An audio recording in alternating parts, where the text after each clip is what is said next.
initial offers get accepted. It is much more common that the seller will get back to you with a counteroffer. Today, I'm going to give you some tips and tricks to help navigate the counteroffer process in real estate. Let's get started.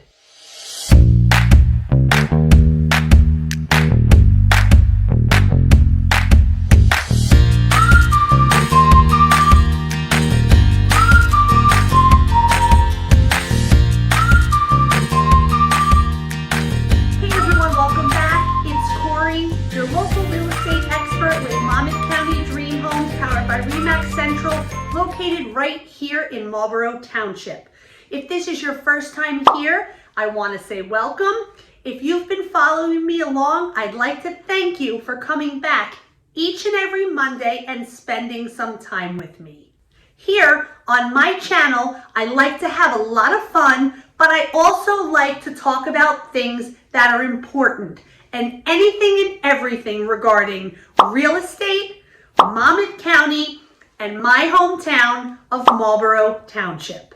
Today's topic may not be a fun and exciting one, but it is important. What exactly is a counteroffer in real estate, and how should you handle the situation if you are stuck trying to decide, should you negotiate, should you make a counteroffer, or should you go back with a response to a counteroffer if you are the buyer? You put in an offer to purchase your dream home and the seller comes back to you with a counteroffer. Darn, you were so hoping your offer would be accepted. Don't worry about it and don't panic. Initial offers rarely get accepted, so stay positive. But the good news here is you did get a counteroffer. That's what's important and that's what matters. Now you have 3 options on how to counter a counteroffer. Number 1, you can accept the counteroffer and you will have an accepted contract. Yay! Number 2, you can reject the offer, simply walk away, and make the decision that you are no longer interested in purchasing this home. Or number 3, the most popular choice is you can counter the counteroffer. The negotiation process is super stressful. You really want to be sure you're working with a real estate agent who can help guide you through the process of a counteroffer.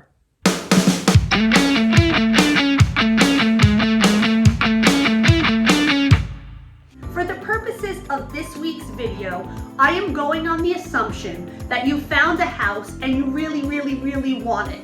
You want to do whatever you can to end up as the new owner of a specific home. So I'm here to give you a few tips on the best way to navigate the counteroffer process. Here are a few do's and don'ts that you need to be aware of. Don't take it personally. A counteroffer is not about you. It's about the seller and their needs. Do try to gather as much information that may help you navigate a counteroffer that will lead to a successful outcome. Don't think of the seller or the other agent as the enemy. It's only with their consent and approval that this deal will really happen. Do be reasonable. Try to take into consideration the concessions that both sides are making to allow the deal to move forward. For example, if you have asked for an early possession or closing and the seller is not willing to agree to this but has agreed to most of the other terms, consider trying to be accommodating. See if there's any way that you can work around their closing date. Stay with family, stay with friends, and if you have to, even a hotel. Don't nickel and dime the seller. Is $1,000 really all that significant when you're spending hundreds of thousands of dollars on your new home? $1,000 is really just a small fraction of money when you're looking at the overall picture. So be sure that you don't nickel and dime and end up losing your house over what is really going to amount to almost nothing in your mortgage payment anyway. And do be flexible when and where you can. If the seller counters with a different closing date and it doesn't pose any major issues, maybe you should consider conceding at this point. Choose your battles wisely. There is no clear-cut answer on exactly how negotiations will go because each and every situation is very different. There are so many different scenarios when you're dealing with real estate. What if the seller's counteroffer is too high? Or what happens if the buyer doesn't accept the counteroffer at all? Do you even know how to counter on a house? What type of market are we currently in? Are you trying to purchase a house in a seller's market, a buyer's market, or a balanced market? Believe it or not, that does matter. I personally like to think there is such thing as counter-offer etiquette when dealing with real estate. I know when I'm working on the deal as an agent, there definitely is. If you want to get off on the right foot with the seller, lowballing them on your initial offer is not the way to do it. Chances are a lowball offer may not even get a counter offer, so be very sure you know what number you're offering when you begin negotiations.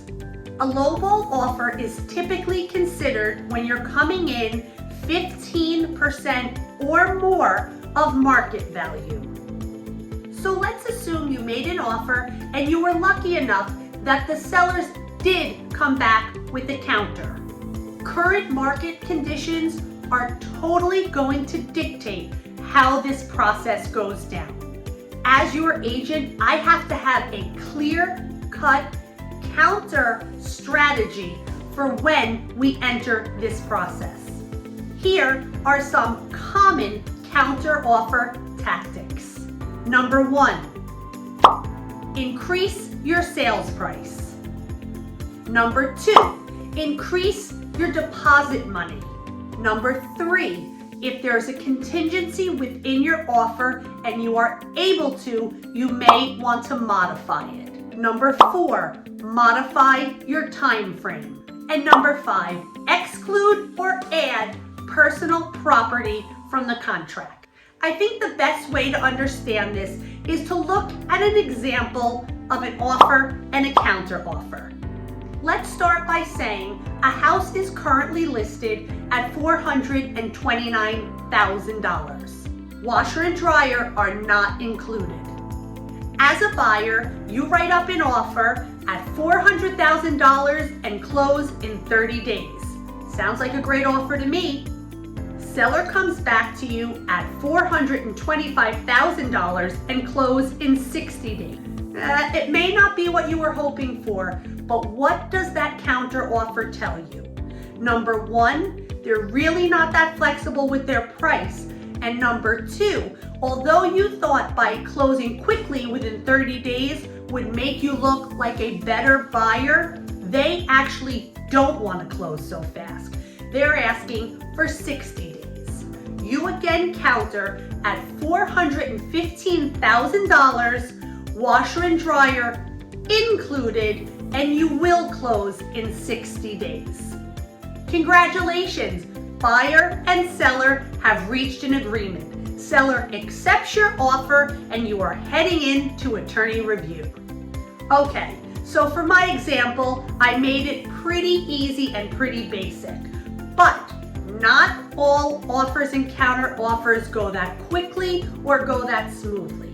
I just wanted to show you a few different ways you can manipulate to try to please both sides. The seller initially wanted a certain amount of money.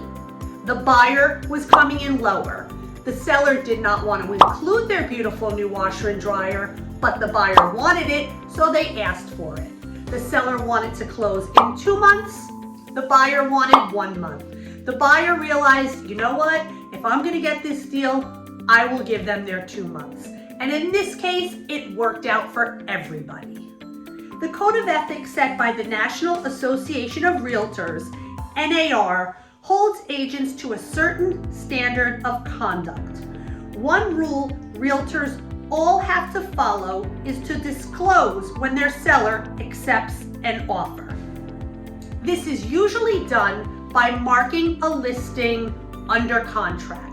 If it's not through attorney review, but they do have an accepted offer, that too is usually noted in the agent notes, where it may either say, accepted offer, no more showings, accepted offer, showing for backups only. Hopefully, this short, quick video helps you feel more confident in your negotiations and understanding how to work through an offer and a counteroffer situation. This happens to be one area I spend an awful lot of time with my clients: offers and counteroffers. So that's it for today's video, short and sweet.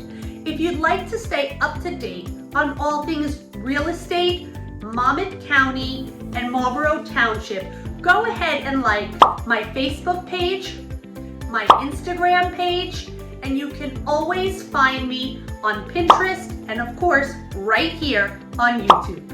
Do you have any questions you'd like me to answer, or do you have anything fun and exciting you'd like to share about Monmouth County? If so, please leave me a message below. I would be happy to hear anything you have to say about our wonderful area, and I'm always here to answer all of your questions. Thank you so much for joining me this week. I will be back next Monday to talk about some of my very favorite things: real estate, Monmouth County, and of course, Marlboro Township. Take care.